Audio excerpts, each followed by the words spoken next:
Hi, this is Paul De La Garza with the Coaching Minute. This is the final installment of the Jiro Sushi Dreams series.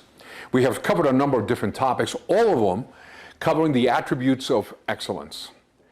This last one is probably, in my opinion, one of the most important aspects of this entire series. We call it the passion for your work. Frankly, the passion for living. One of the things that we have to constantly remind ourselves of is that we, within ourselves, can recognize the extraordinary life that we lead, the miracle that surrounds us, the things that are extraordinary that are surrounding us constantly. Nature, all of the things that, frankly, to some degree are hidden in plain sight because we take them for granted to such levels. But if you stop for a moment, and if you start considering all the extraordinary things that people are doing, the beautiful landscapes, the extraordinary architecture that may be in your community, the compassion that is being exercised by the number of people that surround you, you start really getting a sense of optimism that really is a reflection of what really is going on in our lives. Those are the points of origin for our passion. Those are the things that give us a sense of purpose and a sense of desire to do our best at our highest level. So let's take a couple of examples, okay? Let's talk about your work. You know what? The Gallup Corporation did a study a long time ago, and they found something very interesting. They found that only 30% of the people that they had surveyed, and they had a sampling of about 5,000 employees, but only 30%, 3 in 10, were engaged. The other 7 had quit in place, as a friend of mine calls it. Quit in place, I tell you. In other words, they were walking in, they were checking in, they were sitting in front of the computer or doing almost automatically. As a matter of homeostasis, they were just simply going, but they were not being present. They were not engaged. They were not truly cognizant of the things that they can do with the work that they were doing.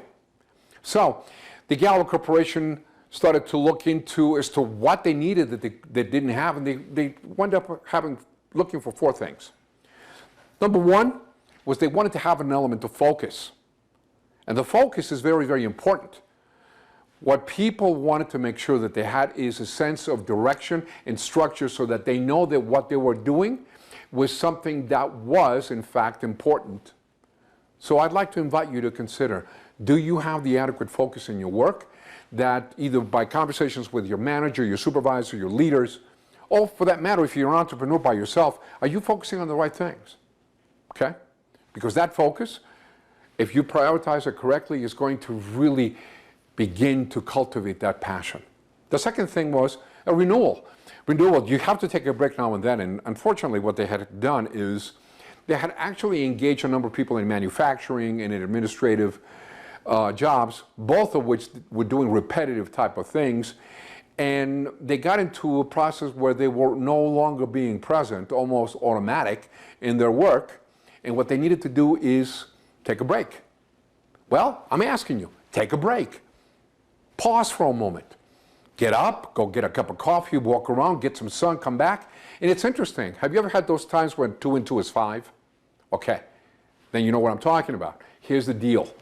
When you break that monotony, your brain starts re-engaging, rebooting, and you start looking at things differently, and you may be able to activate your creativity. The next thing they needed is to validate. Being validated. So you know what? When you don't have someone validating you, how about validating yourself? How about recognizing that the things that you are doing are really important? What is your core purpose in your work? So I'll give you an example. If an individual is working for Apple Computer, the core purpose that they give their employees is 4 words: to enrich people's lives.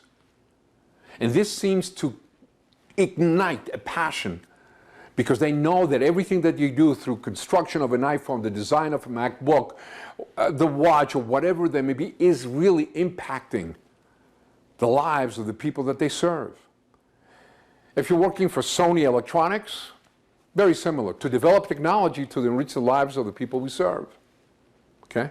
If you're working for a trash removal company, to make sure that we promote the health and the convenience and the good humor of a community by virtue of keeping them healthy.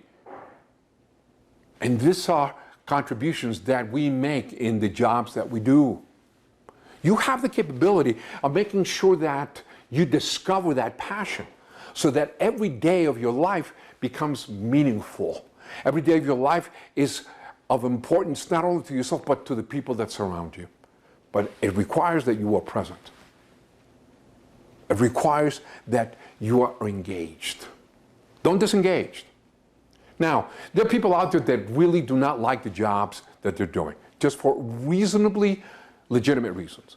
You have a manager that is frankly abusive or so disengaged that he could care less about you. Guess what? You must not allow these people to define your behavior. Because if you do, all you're doing is giving away your power. Don't do that. What you must do is to recognize the natural universe, God-given gifts that you have and call upon your better angels so that you can bring forth the best and the brightest. I was talking to a dear associate of mine just a few minutes ago. And I will tell you this, okay? I treat every day like a penny. I was just giving her an example. How many pennies in a dollar? Well, 100, correct? But do you have a dollar if you do not have 5 pennies? You no longer have that. So here's the point of this metaphor. Every day, every hour is a penny. What are you going to do with that? If you're going to an elevator, smile at the people that are there. If you are at a line at a drive-through, pay for the bill for the person behind you. If you are walking through and you see a couple of people, acknowledge them and let them know that you see them. These are small things that are going to ignite your passion for daily living. Let me be clear. You are responsible for the energy that you bring wherever you stand. What kind of energy are you bringing? You are responsible for the energy that you bring because every situation in which you're in will adopt that energy. What would you like that energy to be like? How would you like to contribute to the people that surround you?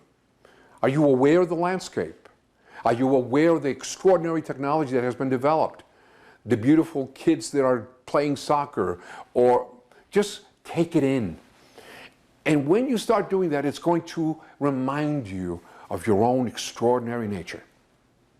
Once you do this, that passion is going to be reawakened to a point of strength and power that when you engage in a job that under any measure most people will dislike, you will find the beauty in it. You will find the power in it. And in the result and in the process of this whole thing, you will lead an extraordinary life. Think about it. I want to thank you. This concludes the Jiro Sushi Dreams series. I sincerely hope that you have seen all 5. You have access to all 5 of them in the High Performance Business Solutions website. Please leave us your comments. Contact us if you have any questions, if you would like to hear more.